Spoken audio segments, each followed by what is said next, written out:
I found something interesting though, and I talked briefly about it last week, but I wouldn't go into detail until I had more information. Remember that conspiracy theory I was talking about? Yes. I feel more comfortable saying it, but I need people to understand that they can't worry about this. It's just another piece of information to have when you are trying to learn about how YouTube works. Because not everything do you even have control over. Like I can't remember what it was. Someone was like, well, what happens if this happens? I'm like, yeah, it's a thing, but there's nothing you can do about it, so don't worry about it. Like sometimes we say that, and it's the truth. You have other things you can worry about, like your thumbnail and your title being and your topic being like those things are things you can worry about. Things that like if YouTube didn't show my video to all my subscribers, there's nothing you can do about that. Yeah. So you got to move on. And this is one of those things that you can kind of do something about it, but whether or not you should is the other answer. So here's the thing. I have long suspected that algorithmically YouTube knows the viewers that come to your channel about how long they're going to watch a video-ish, right? And if you create a video that is either longer or shorter, although my experience has only been shorter, then around that time, it won't get as many impressions. That has been the case on this channel. I've had that experience on my previous channel, and I was like, is this a thing? But it was still kind of, I was in YouTube for like a year and a half, and I'm like, I don't know if I even understand what's going on. I have a much bigger understanding of how YouTube works. So in having that knowledge and then running this channel and seeing what happens, it is very interesting. So here's the example. So we do clips on the YouTube channel for those of you who don't know, because there's a lot of people that'll come to the podcast and like, oh, I don't know these guys. I don't know if I want to watch an hour before I know what's what, right? So we do these like 4-minute clips about different subjects. Y'all seem to like them well, but I bet you a lot of the people who watch the YouTube channel don't even know they exist. And the reason you don't know they exist is because they're not being pushed to you. What's interesting is the impressions from those smaller clips are at times half as much, even with the same click-through rate, as our podcasts. And I'm really pointing this out, not because that over time they can't get views, but within the first couple of days, there is a huge difference. And my suspicion is YouTube knows that when we put out a 40 to 50 minute to hour-long video, it knows that people are going to watch for 20, 30 minutes, or a lot of people watch the whole thing. When you put out a 4-minute video, the best case scenario is 4 minutes, which isn't going to happen that often. It's going to be a little less than that, right? It just thinks that the people who come to the channel aren't going to watch that, so it doesn't push the impressions. And I've watched this over multiple videos over the last couple of months on this channel, and it continues to happen. Now, what do you do with that information? I don't know.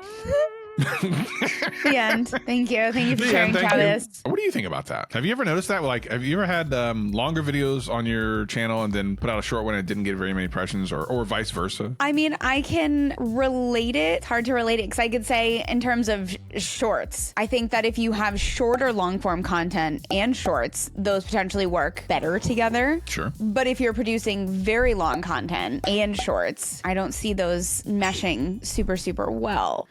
But again, an assumption. If you're putting out hour-long content, it's either hard to put that into short-form content, or it's just such a different interest. I don't know. Yeah. I think ultimately YouTube's trying to do the right thing by showing viewers what, they most engage with on your channel. And if most people that come to your channel are watching for 20, 30, 40, 50 minutes, and you put out a 4-minute video, I believe YouTube goes, well, that's not what the data backs. But that's just because we haven't done a lot of it. I think if we did more of it for a longer period of time rather than this kind of short experiment, we might see that change. But it is very obvious that there's something going on because it happens immediately. Thumbnails are about the same. Titles are about the same. They're similar. The click-through rate is about the same. So people are clicking them as they're seeing it. But the initial impressions, which is what I'm basing it on, I'm not saying these videos can't get more views in the long term. They probably will. But my whole theory is because of what it knows about the viewership, because that's what the first 48 hours is about. It knows these viewers. I'm going to send it out to them. It's not even bothering with half the people, which I think is really interesting. I mean, I wouldn't watch a 4-minute video. You could surface all you want to me. I'm not watching it.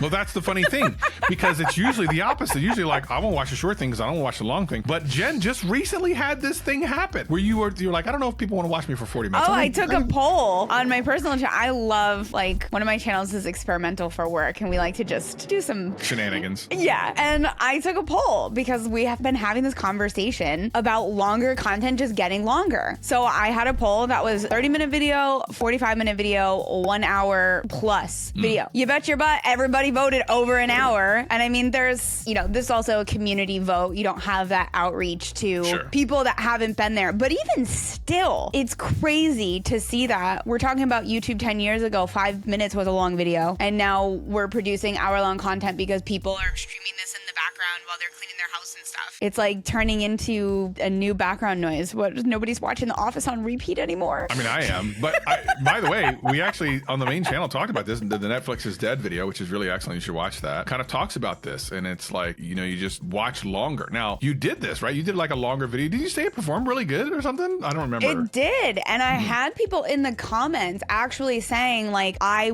put this on when I'm cleaning. Really? Or like, yes. And even someone who must have been familiar with YouTube, they're like, you're getting so many views and watch time from me because I put this on as background noise, but then I want to actually watch it, so I have to replay sections. So I'm constantly clicking back and then rewatching the video. So I probably contributed to like 50 views myself. And I'm like, oh my gosh, that's hilarious. But it just goes to show like the culture is different. But I also, as well as like my girlfriends, like we all put on YouTube for background noise. Yeah. And I wonder if it is because the content's longer. Is that like shifting together? Yeah, I think there is something to it. So what does this mean for a creator? What does this mean? Like, what are you going to take away from this? I think ultimately it is, if you have a successful formula and maybe your videos always end up around 8 to 10 minutes, your expectations of doing a video that's like 4 minutes, at least initially, should be that you might get less impression and views. Doesn't mean you are. It's not a guarantee, but it's just something I've seen across a lot of videos now at this point. So if you have an expectation from your viewership of being around for a longer period of time, be around for a longer period of time. You know, don't stretch content out for no good reason, but don't feel bad about giving people more content. Definitely make it purposeful, but don't feel bad about it. I have a large creator I'm working with right now who was putting out the 8 to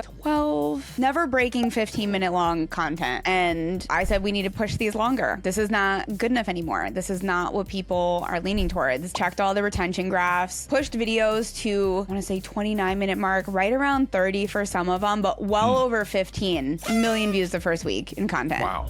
Wow. The retention was there. They had it. They had the storytelling. They were a strong, well, still are, a strong creator that was in the position to push their skills to the next level. And that next level was a timestamp, really. Yeah, timestamp this stuff. I mean, the clear understanding, like, we're not going for a timestamp, but we're going for longer content. Yeah. Well, ultimately, I think you want to meet the expectation of your viewers and whatever length of video that is.